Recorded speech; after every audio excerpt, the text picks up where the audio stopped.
Pilipinas, ang oras po 6:35.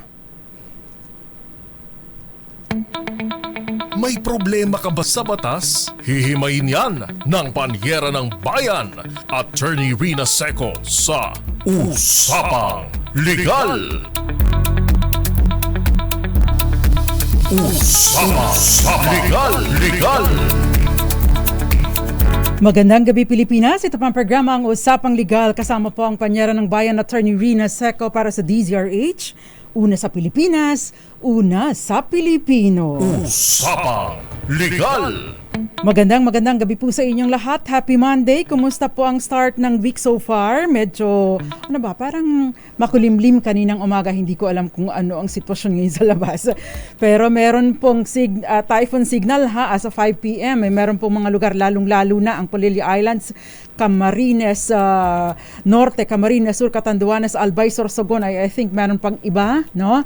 So, signal number 1 din sa Aurora, northern and eastern portions of Quezon. Ito po yung Quezon, Alabat, Sampaloc, Padre Burgos at iba pa. Yun. Sa signal number 1 din sa Masbate, including Ticao Islands and Burias Island. So, mag-ingat po kayo ha. Malaki, masyadong malawak ang nasasakop nitong bagyong Christine. Naku, cases. Usapang Legal. Ang ating Christine Habson, isa ng ganap na bagyo. Ingat po kayo kapag ka po sinabihan ng mga local government units, ng ating mga local government officials na magsilikas na dahil nasa alanganing, nasa delikadong lugar, magsilikas po. Ang importante po sa atin ay ang ating buhay, Kapag ka buhay ang nawala, mahirap hindi na po maibabalik, Although napakahalaga din ng ating mga ari-arian, kung maitatabi ay itabi na po, i-secure na din. Usapang Legal. Anyway, samahan niyo po ako hanggang 7:30 ng gabi. Maganda po ang ating talakayan, may kinalaman sa SSS, Yung mga benepisyaryo ng SSS o kaya naman merong insurance policy, Pwede ba ito na ikaw kinakasama? Pwede ka ba? Usapang Legal. O kaya naman po halimbawa hindi sa SSS, hindi sa GSIS kasi di po ba kapag ka SSS at GSIS medyo may mahigpit sila kung sino lang ang maaaring maging i-designate na mga benepisyaryo. In fact, kahit wala kang dinesignate na benepisyaryo, kung ikaw isang may asawang tao, automatic, ang asawa mo at iyong mga anak, kahit hindi pa updated ang record mo, automatic ikaw, misis, ikaw, mister, ikaw, anak, basta ikaw ay hindi pa tumutungtong ng 21 anyos, abay automatic, benepisyaryo ka ng tatay mo o ng nanay mo na miyembro ng SSS o GSIS. Kayo'y nakikinig sa Usapang Legal kasama si Attorney Rina Seco. So ang tanong, ano ba ang mangyayari kapag namatay ang isang miyembro ng SSS or GSIS? Kanino mapupunta ang mga benepisyo? Usapang Legal. At kung sakasakali matagal na silang hiwalay ng kanyang totoong asawa o ng kanyang asawa on record, legitimate spouse, Kung sakasakali, pwede bang sabihin na ito pong kinakasama ko, 30 taon na po kami magkasama, yung totoo ko pong asawa, yung first wife ko po, first husband ko po, 2 buwan lang po kami nagsama, Ito na po ang talagang forever ko, Pwede bang palitan mo ang record mo sa SSS o GSIS para mag-reflect doon yung mas matagal mong kinakasama bagaman at hindi naman kayo kasal. Usapang Legal. O kung sakasakali ba, for example po halimbawa ikaw ay ayaw kang payagan ng SSS or GSIS na palitan on record yung iyong asawa dahil naka-indicate doon. Dahil ayaw mo na makinabang ang iyong asawa na siyang umiwan sa iyo, siyang may kasalanan kung bakit kayo naghiwalay. Pwede po ba na kung sakasakali, ito na lang ang asawa ko, magagawa na lang ako ng will, pabor sa aking live-in partner para siya ang makinabang doon sa SSS or GSIS ko, kung sakasakaling kunin na ako ni Lord. Pwede ba yun? Kayo'y nakikinig sa Usapang Legal kasama si Attorney Rina Seco. Kaya naman, if you have questions po, 0919-282-6485, pwede din po kayo magpadala ng inyong mensahe sa DZRH Dos Compañeras Facebook page sa ating live feed tonight. Gayun din sa DZRH TV 4K live stream sa YouTube bilang comment at sa atin pong DZRH News Facebook live tonight at DZRH News Television Facebook live tonight. Usapang Legal. Meron po tayong DZRH Malakas promo question ng tanong, may blank ang secondary beneficiary sakaling mamatay ang isang SSS pensioner sa loob ng 5 taon mula nang mag-umpisa siyang tumanggap ng pensyon. Ibig pong sabihin si SSS beneficiary, si SSS member nakapagretiro na. Tumatanggap na siya ng pensyon. Kung namatay siya within 5 years mula nang tumanggap siya ng pensyon, meron pong tatanggap ng kumbaga yung sasalo dun sa pensyon, basta dun sa naiiwan na period, for a period of 5 years kasi. Say for example, nag-start magpensyon ng 2023. Say for example, nag-start magpensyon itong isang nag-retire na miyembro ng January 2023. Pagdating ng October 2024, namatay si pensioner, Ang sinasabi po sa SSS law, yun pong natitirang period doon sa loob ng 5 taon, yun pong natitirang yun po ay may tinatawag na 5-year guaranteed period kung saan yung secondary beneficiary po ang tatanggap, noong naiiwan niyang pensyon, yung remaining noong 5 taon. Usapang Legal. Medyo naguluhan ba kayo? Ipapaliwanag po natin yan later, Pero pagpupugay po muna, magandang gabi sa iyo. Naimbag Arabi sa mga nandyan sa Fort Ilocandia. Magandang gabi po sa inyo. Sa Ilocos Region. Magandang gabi po Mel Aquino sa Mandaluyong. Di ba ikaw ay taga Liluan sa Sugbu? Magandang gabi po sa inyo, Ginoong Mel Aquino. Gayun din si Ray Martin Tanyagra, magandang gabi. At nagnunood din po sa atin si Tony and tama ba ang basa ko, malabo mata ko Architect Chemar ng Quezon City, si Tita Ami Miraflor Garcia, Jericho Ferrer, magandang gabi sa iyo, at Boboy Pertos dyan sa Puerto Princesa City sa Palawan. Masungit daw ang panahon, kaya ingat-ingat po ang ating mga magsasaka, ha. Maricor Angeles, gayon din Mami Belen Rivera, at syempre Rico Bagisi, Mami Belen Rivera, Kenneth Arevalo, Valentina Milana Poncia, and si Jericho Ferrer, Sally Pau, magandang gabi, Violeta Montecalvo Sembrano, at napakaraming iba pa. Thank you very much for watching. At syempre, tatanggap po ako ng inyong mga questions. Susubukan ko pong sagutin sa ating programa tonight. Usapang Legal. Magandang gabi po sa ating mga senior citizens, Kayo po ba ay nag-a-avail ng diskwento, Yung ating mga senior citizens usually, Kung kayo pa ay SSS members noon, Kung sa bagay ngayon, parang sinasali na lahat, di ba? Meron mga voluntary members, at maganda rin na member tayo ng SSS at ng Pag-ibig, although mandatory na yung sa PhilHealth, So, yung mga senior citizens, most probably kayo po ay nagpipensyon na, unless of course kayo ay nasa 60 years old, pagkatapos ay ayaw nyo pang magretiro at sasagarin nyo hanggang doon sa mandatory retirement age of 65. Di po ba? Usapang Legal. Otherwise, kung maaga kayong nagpahinga dahil, some are tired, so they opt to retire early. So, pagtungtong ng 60, optional retirement na, o yung iba wala pa ngang 60, basta nakailang contribution na, talagang tinitiyak na maglalamierda ako, maaga ako magre-retiro. Usapang Legal. Pero sa SSS po, kailangan po ay at least kumbaga below 36 months po na payment, yung lump sum lang po ang matatanggap. Pero kapag ka naka 120 month contribution, congratulations sa iyo. Meron kang monthly pension. Ayan. Yun po yung good news. Meron pang isang question. Kapag ka ikaw ba, yung asawa mo ay SSS member, naging GSIS member, parehong pensioner sa dalawang ahensya, no? Ikaw ba, Mrs. o Mister, ikaw ba ay kung sakasakali at mawala na yung esposo, ikaw ba ay tatanggap din, pareho sa SSS at GSIS?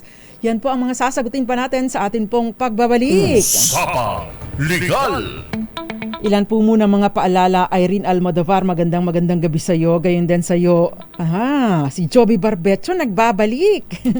Thank you very much. Si Gael Enriquez, magandang gabi sa iyo.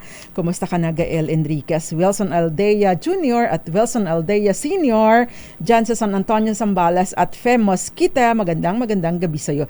Roxanne Costo, Eds Maglakas, Janet Ku, nanonood as always. Thank you very much. At yung iba pa pong hindi pa natin nababasa, babasahin po natin si Raymond Doza, CJ Eselo, Chito Villahermosa, at sino pa ba ito? Rudy Val Palma, magandang gabi sa iyo. At si Edna Baligan, magandang gabi. Rogelio Carion. Okay, at magbabalik pa po ang programang Usapang Legal kasama si Attorney Rina Seco dito po sa DZRH. Ilan po muna mga paalala dyan lamang po kayo. Usapang Legal! RH!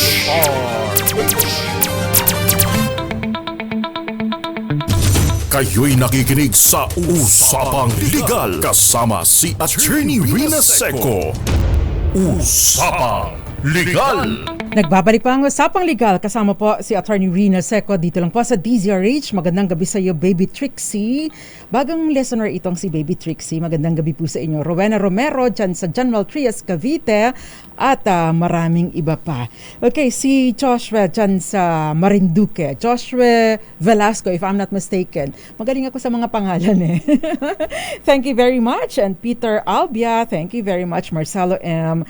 At syempre, Rudy Val Palma. Magandang gabi po sa lahat ng mga taga Buwak, Marinduque. Gayon din, idamay na natin ang mga taga-Gasan, Marinduque at Buenavista, Marinduque. Kasama na din yung mga taga Torrijos, Santa Cruz, lalong-lalo na po dyan sa Torrijos, sa Barangay Malibago. Magandang gabi. Kasi maraming kamag-anak dyan si Nanay Flory sa Barangay Malibago sa Torrijos, Marinduque. Usapang Legal! Ipagpatuloy po natin, kapag ka po ang isang tao ay miyembro ng SSS, meron siyang mga tinatawag na beneficiaryo, even GSIS, meron pang siyang beneficiary. Ito po ay categorized into two, yung primary beneficiary, so ibig sabihin ito po ang primary beneficiary po yung kanyang asawa, ibig pong sabihin yung kasal hindi yung live-in partner, yung legitimate ang relationship, at saka yung kanyang mga anak, whether legitimate or illegitimate, but for purposes of yung benepisyo, yung dependent benefit, magkaiba po ang tinatanggap na ang legitimate child at ng illegitimate child. Usapang Legal! By the way, hanggang 5 dependents lang po. So kung marami kayong anak, kinakount po mula sa pinakabata, At priority po sa pagbibigay ng dependent benefit, yung pong legitimate na anak, yung susunod dito ang legitimated, at susunod po dito yung adopted, saka pa lang po kung meron pang available na slot, saka pa lang po makikinabang or tatanggap ng benepisyo ang isang illegitimate child. So malungkot po kaya nga in the past natatandaan ko, nagkaroon tayo ng discussion similar dito, na itong isang listener natin, Catherine ba yun? Or Christina? I forgot na kung anong pangalan, na nagkaroon kasi tayo ng discussion before na pwede mong ampunin kung ikaw ay merong isang illegitimate child, pwede mo actually ampunin ang iyong anak, ang iyong illegitimate child, para ma-elevate yung status niya sa isang adopted, in which case, siya ay kabilang na or kapantay na ng benepisyo ng isang legitimate child because yun po ang sinasabi ng batas. Kasi dehado po yung illegitimate na anak o yung tinatawag natin na non-marital child or non-marital children. Dehado po sila pagdating sa benepisyo, dehado po sila pagdating sa karapatan sa mana. Kaya ang sinasabi ko noon, pwede po ninyong ampunin ang inyong illegitimate child para ma-elevate ang kanyang status at karapatan katumbas ng isang legitimate child. Usapang Di ba nagkaroon ng violent reaction Gael Enriquez? Dahil parang nakakainsulto daw sa bata na aampunin. Totoo na ngang anak. Totoo po yun. Pero for purposes of benefits or rights, no, magkaiba po kasi ang karapatan ng isang illegitimate or non-marital sa marital or legitimate child, no?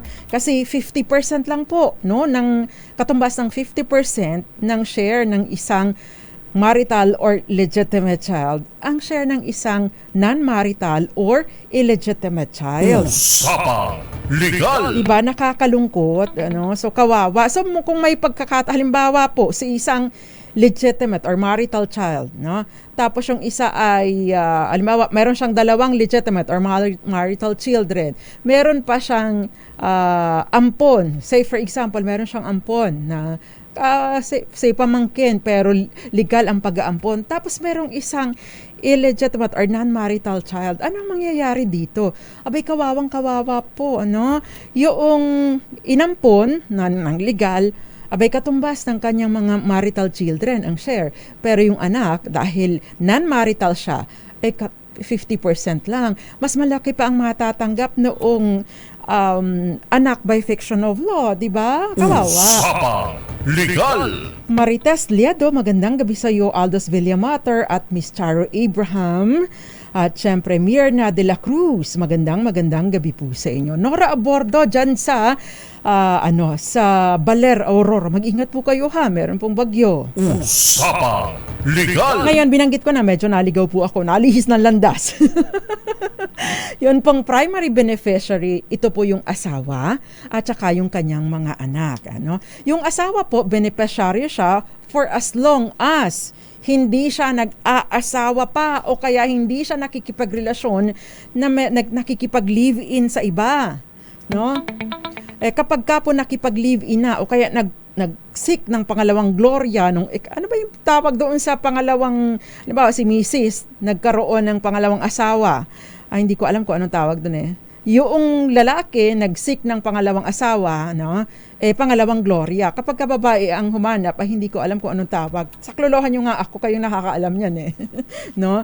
So, nag-asawa siya ulit, hindi na po siya tatanggap ng pensyon, no? Mula doon sa kanyang unang asawa. Dahil ang pinapalagay, no, kapag ka ikaw ay nag-asawa na, kayo na dapat ng bago mong asawa o bago mong kinakasama ang nagsusumikap at hindi ka aasa doon sa pinaghirapan ng una mong asawa. Di po ba? Tama lang naman na ganoon.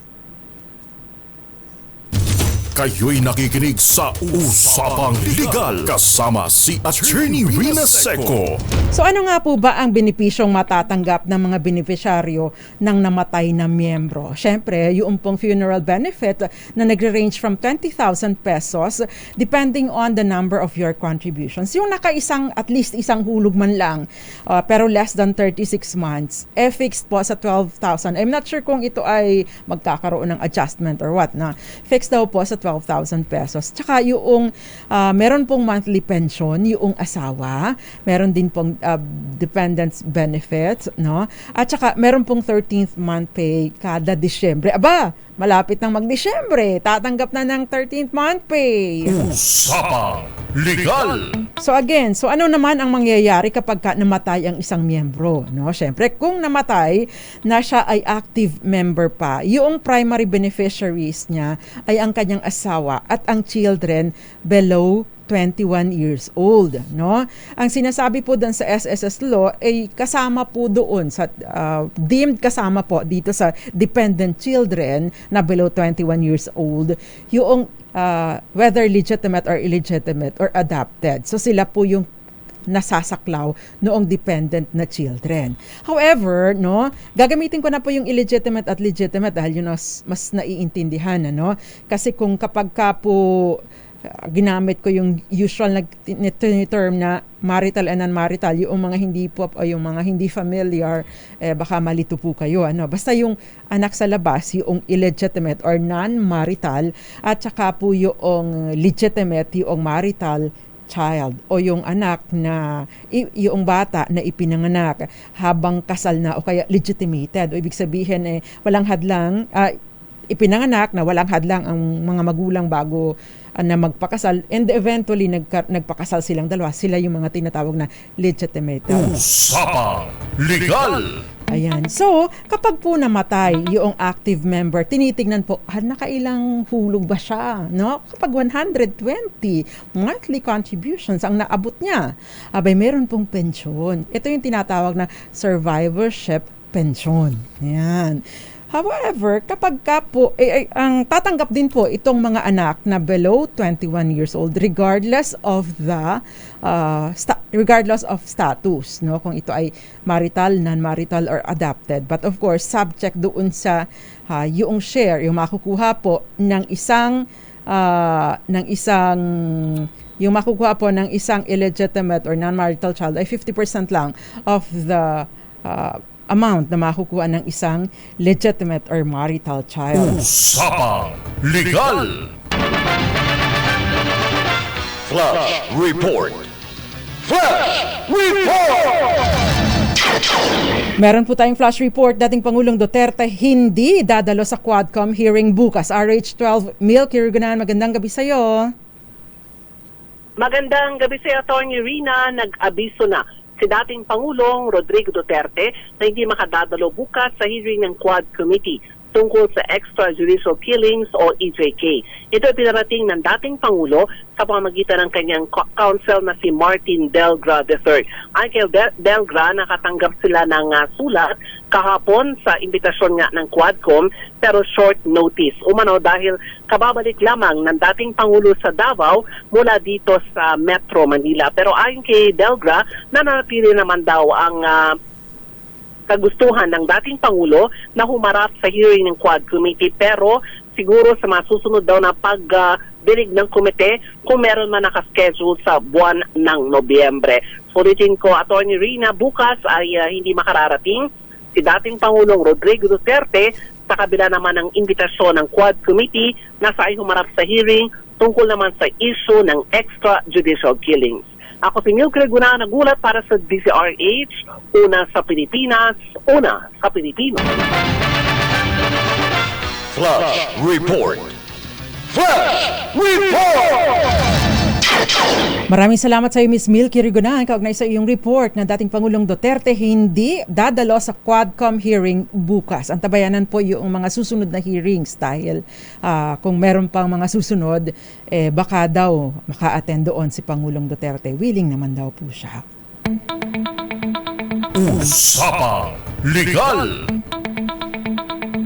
Okay, ang tanong, balik po tayo sa ating talakayan, ano, kapag ka namatay ang pensioner, 100% ang kanyang pension or 100% ang kanyang pension ay mapupunta or malilipat sa kanyang surviving spouse. Habang hindi ito nag-aasawa o hindi ito nakakahanap ng kapalit ni mister, kaya yan ay magpapakasal o hindi. Basta nakipag-live-in na. Kasi nagkakandak po ng investigation, nagba-background check po, yung SSS patungkol dito.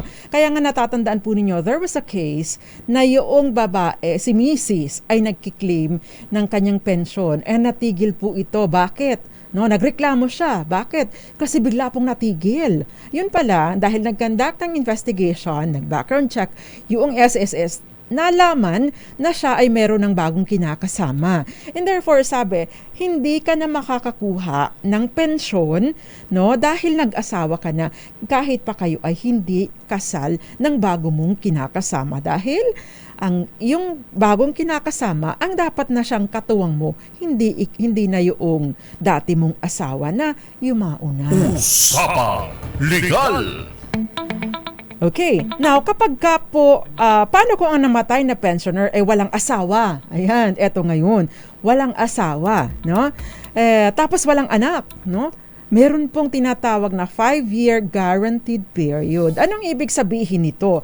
Kung halimbawa po ang isang pensioner ay walang asawa, walang anak, at ang susunod na beneficiaryo, yung secondary beneficiary ay ang kanyang mga magulang or magulang ng pensioner o ng magulang ng SSS member, no?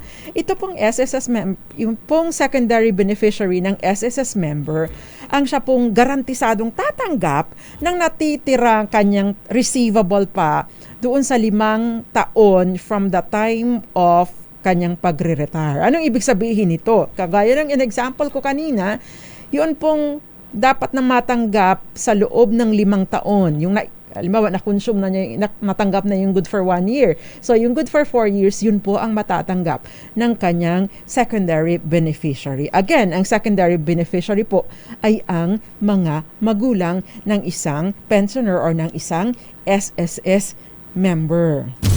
Kayo'y nakikinig sa Usapang Legal kasama si Attorney Rina Seco. So yung katumbas po ng total monthly pension ng remaining o yung balance, no, corresponding to the balance of the 5-year guaranteed period. So again, no, kung compute nyo kung ilan pang taon o ilan pang buwan ang naiiwan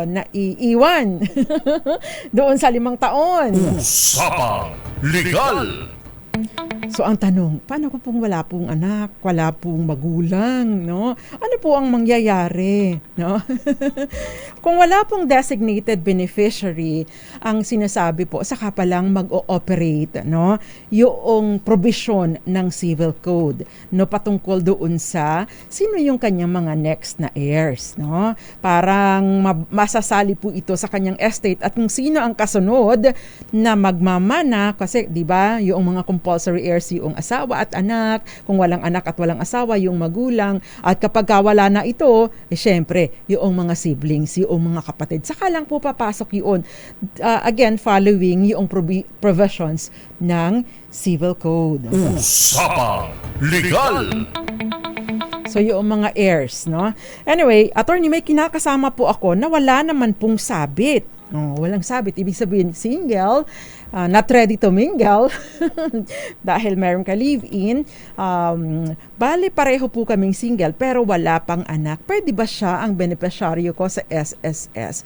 Ang sinasabi po ng SSS law, yung member cannot simply designate anyone outside doon sa immediate family. Ibig sabihin yung children, spouse, and parents to receive full benefit. So, I suggest kung ganito po ang inyong plano, mag-designate, say for example, ng inyong girlfriend, boyfriend, o kung sino man, a third person, maganda po siguro na makipag-coordinate muna kayo sa SSS, no?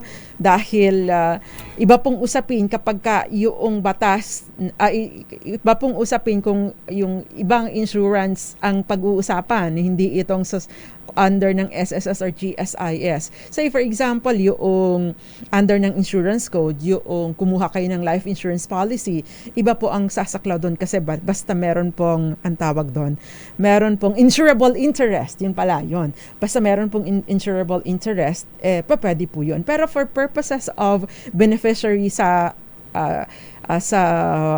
SSS at GSIS, ang kinukonsider po yung immediate family members lamang. Usapang Legal. In fact, I remember isang director na sa SSS nagpapaliwanag siya, discourage po as much as possible hindi kayo kukuha ng hindi ninyo kadugo, no? Dahil syempre baka mamaya diyan ginawan kayo ng kalokohan, di ba? Si Reynario Aguila. Attorney Rina, 2 lang po ang anak ko, illegitimate po sila. Kapag namatay pa ako, directly po ba sila ang magiging beneficiary? Wala po kayong asawa? Yes, for as long as sila po ay mga minors pa or minor children or kahit pa nasa majority age na, kung wala po silang kakayahan, say meron pong mental disability, mananatili po na tatanggap sila ng benepisyo. Usapang Legal. Okay, meron pong question. Okay, again, no, yung girlfriend boyfriend, no. By the way, meron pong nag-viral na post dati. I don't know, yung mga mahilig dyan sa social media. Meron po 'di ba yung mag-girlfriend, mag-boyfriend. Actually, engaged na sila. Si babae ginawang beneficiary sa life insurance policy ni lalaki, no? Yung kanyang mapapangasawa. Ngayon si lalaki nangaliwa bago pa sila ikasal. So hindi natuloy ang kanilang kasal. So si lalaki nagkaroon na ng bagong karelasyon.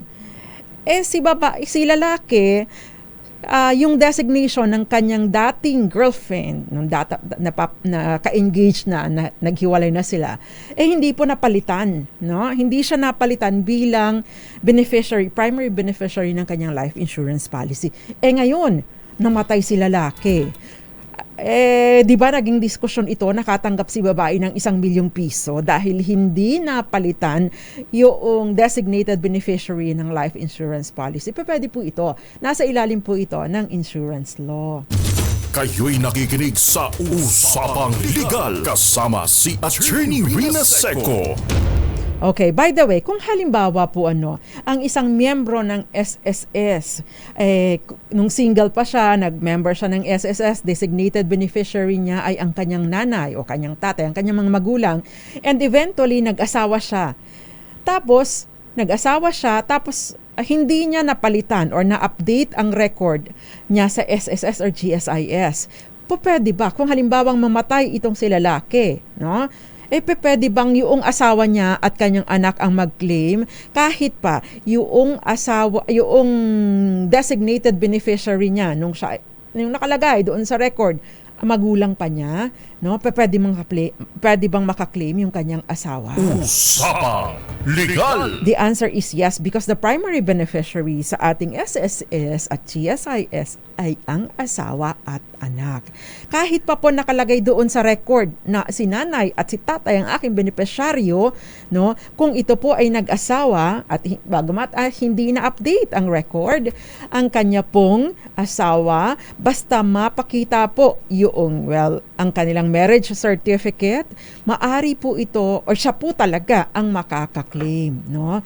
So yun. Usapang Legal! Kaya yun po mga may asawa na na hindi pa na-update, paki-update po yung record ninyo, no, para hindi na rin mahirapan yung asawa ninyo kung sakasakali na mauna kayong mawala, no, para po yung asawa ninyo ay mas madali na makakapagproseso ng claim. Usapang Legal! By the way, para po sa mga funeral assistance or benefits na binibigay po doon sa mga naiwan, no, 'di ba pag namatay, meron pong burial or funeral assistance na ibinibigay na ranging from 12, 20 hanggang 60,000. Maximum yata ay 60,000. Yun pong tawag doon, yun pong halaga na yun ay hindi po according to, siya asawa, siya ang kukuha. Say for example, ako po ay, halimbawa, si A, no? SSS member A ay namatay.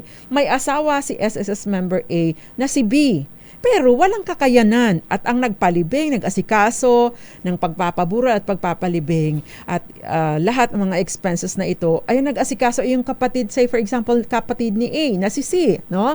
Sino ang may karapatan na kumuha? Ang kukubra po nito ay yung gumastos para sa pagpapalibing o yung gumastos para sa burol o gumastos sa para maasikaso yung labi ng nasawi. Usapang Legal! Ano ang kailangang ipresenta, no? So hindi po automatic na ang asawa ang kukuha ng burial assistance, ha? Ang kukuha po ay kung sino ang gumastos. So kung third party, let's say kapitbahay, dahil walang pera ang asawa o ang mga anak, yun pong gumastos ang siyang magkiklaim nito. Pero kailangan po niyang magpakita ng resibo, official receipt indicating na siya ang gumastos dito at yung mga ginastos na ito ay para sa pag-aasikaso ng mga labi ng SSS member. makatutulong din po, no? Ihanda na din po ninyo yung waiver nung asawa na nagsasabi na hindi ako magki-claim at pinatutunayan ko na itong si ABC, si C na kapatid ni A ang siyang totoong gumastos sa pag-aasikaso ng mga labi ng aking asawa. Kailangan din po ng, of course, death certificate at kailangan din po no, ang affidavit of two disinterested persons no, na nagpapatunay na si nga o kung sino man ang gumastos para sa pag-aasikaso ng mga labi ng nasawi. Kayo'y nakikinig sa Usapang Legal kasama si Attorney Rina Seco. Magandang gabi sa iyo, Loy Siok. Pasensya na kayo ha. At ako po ay kung naririnig naman po ninyo ang boses ko, no, alanganin pa, baka makahawa pa ako dito. Kawawa naman po ang uupo dito susunod kung mahawaan ko siya ng virus kung ano man ito. No? Mas maganda na po na tayo ay nag-iingat lahat dahil napakahirap pong magkasakit. Now, again, yung funeral benefit, mapupunta po doon sa kung sino man ang gumastos subject to pagpapatunay na siya nga ang gumastos. Kailangan po ng resibo. Lahat naman yan, kailangan ng mga resibo no, kapag kaganyan. Yun nga lang pong sa deduction ng standard deduction ng hindi pinaparesibuhan kapag kapo na may namatay at nag-aasikaso ng estate, diba? Yun lang po yun. Anyway, so next question. Yung question dito, attorney, halimbawa naman, kami ay more than 15 years na po na nagsasama tapos matagal na po silang hiwalay ng first wife pero sila po ang kasal. Nag-inquire po kasi ang mister ko sa SSS kung pwede ako na ang beneficiary. Hindi daw po kasi hindi naman kami kasal at kasal pa po siya sa una niyang asawa. Pwede po ba nagawa na lang ng will ang asawa ko tapos ilagay po niya na ako ang kanyang tagapagmana at siyang magkiklaim ng SSS. Usapang Legal.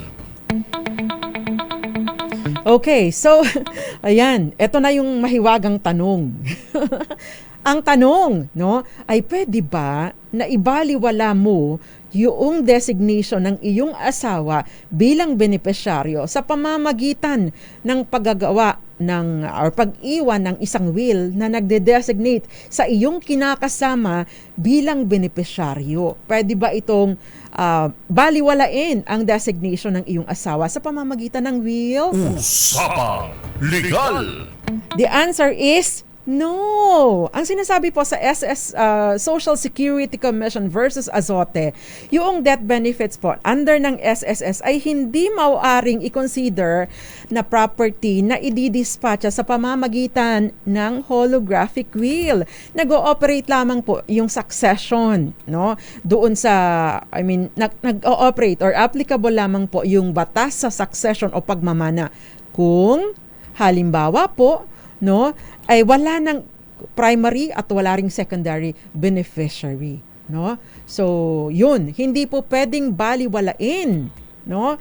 Hindi po pwedeng baliwalain yung designation dahil ang pinag-uusapan po dito ay yung legitimate na relationship. Hindi pa rin, no? Hindi pa rin nire-recognize yung karapatan bilang benepisyaryo o hindi pa rin nire-recognize bilang benepisyaryo ang isang common law spouse.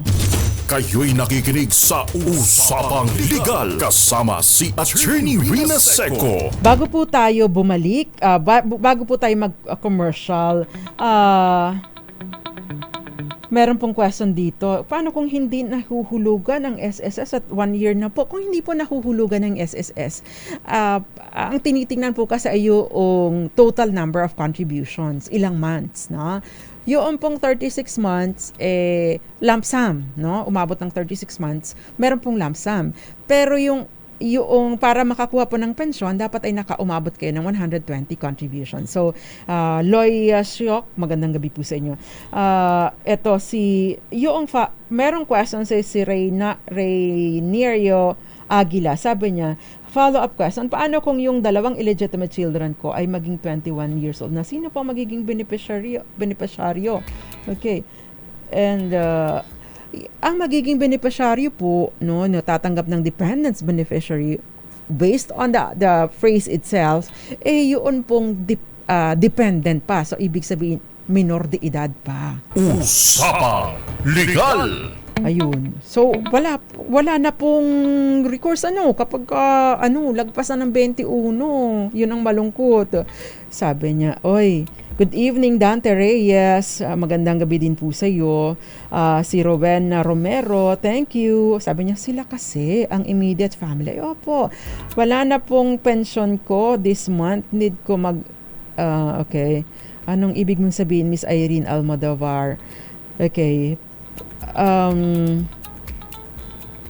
Need mag-update ng info every birthday ng deceased kung hindi ma-stop, para hindi ma-stop ang pension. Ano bang ibig sabihin? Actually, hindi mo naman po kailangan kung nawala na at tumatanggap ka ng pension, hindi mo kailangang mag-update unless of course ikaw ay mag-asawa na. So you notify SSS na ako po ay nag-asawa na, no? So in which case may stop na po yung pensyon na matatanggap mo. Usapang Legal. Okay, meron pa rin po tayong DZRH Malakas promo question dahil may commercial po tayo. Ang tanong, may blank ang secondary beneficiary sakaling mamatay ang isang SSS pensioner sa loob ng 5 taon mula na mag-umpisa siyang tumanggap ng pensyon. Ayan. Abay ba, nahihirapan yata ang mga listeners natin. Tito Alex Fabella, magandang gabi sa iyo. At magandang gabi din sa iyo. Mary Rose Amata, magandang gabi sa inyo. Taga saan ito, Tito Alex Fabella? Usapang Legal. Magandang gabi din po sa iyo. Merry Christmas, Dante Bardalosa. At, yung pong sumasagot na sa ating DZRH Malakas promo question, ipadala po bilang private message sa akin, DZRH Dos Compañeros Facebook page. Together with your name, your Gcash number, at kung nasaan kayo, at pipili na po ako ng isang mananalot ng 500 pesos tonight. Magbabalik pa ang programang Usapang Legal with Attorney Rina Seco. Ilan po muna mga paalala. Diyan lamang po kayo. Usapang Legal.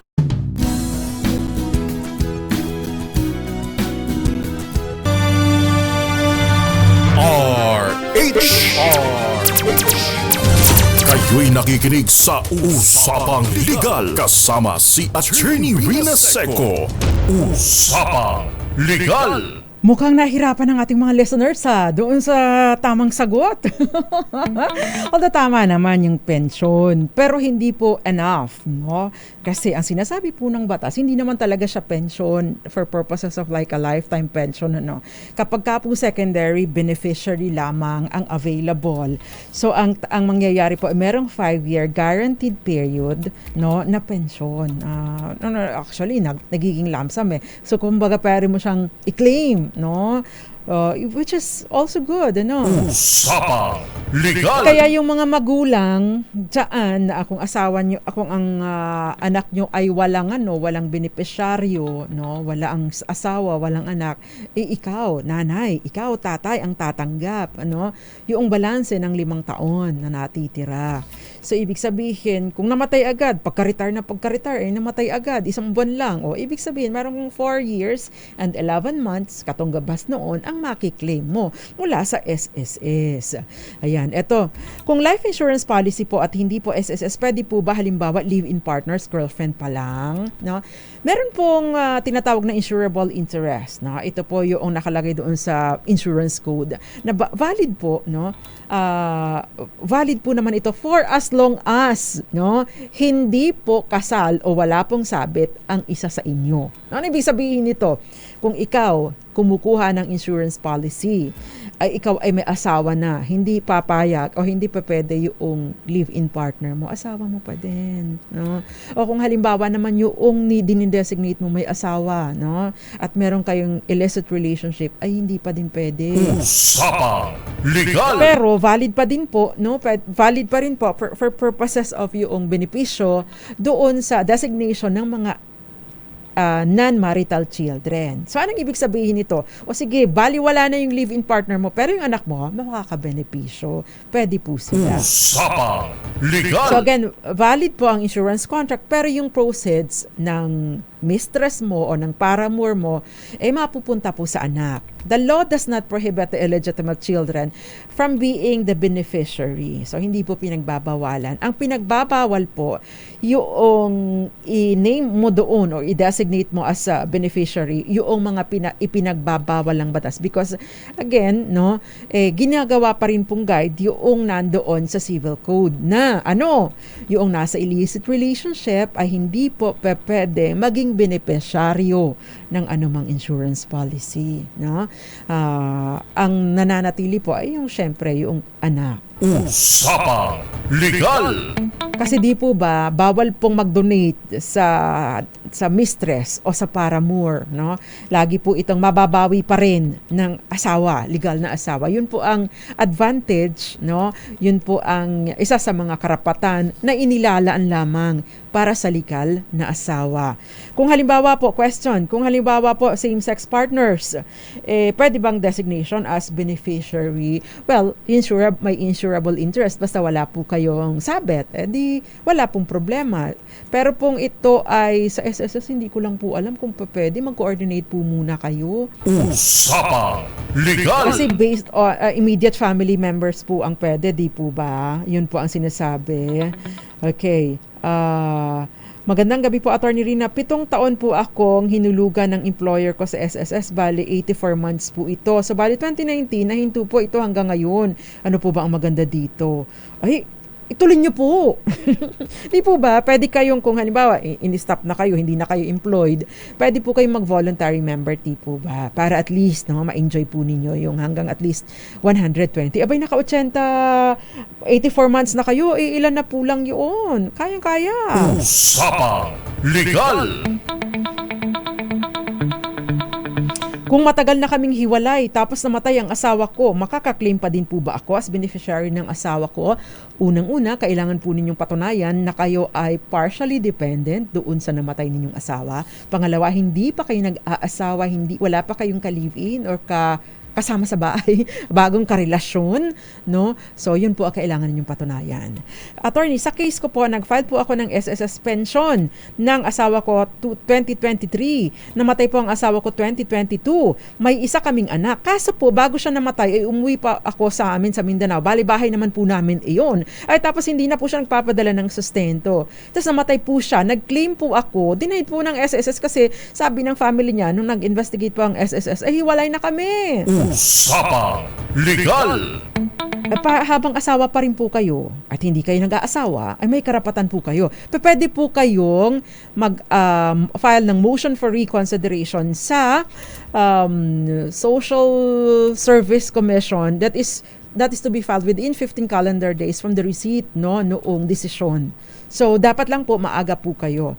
So, kapag ka po na-deny pa rin po kayo, ay pwede po kayong dumulog sa Court of Appeals. Usapang Legal! Okay. May iba pang mga Generisa. Paano po kung manailigay na claimant ay yung huling asawa at hindi alam ng naunang marriage? Sino ba ang totoong magkiklaim? Okay.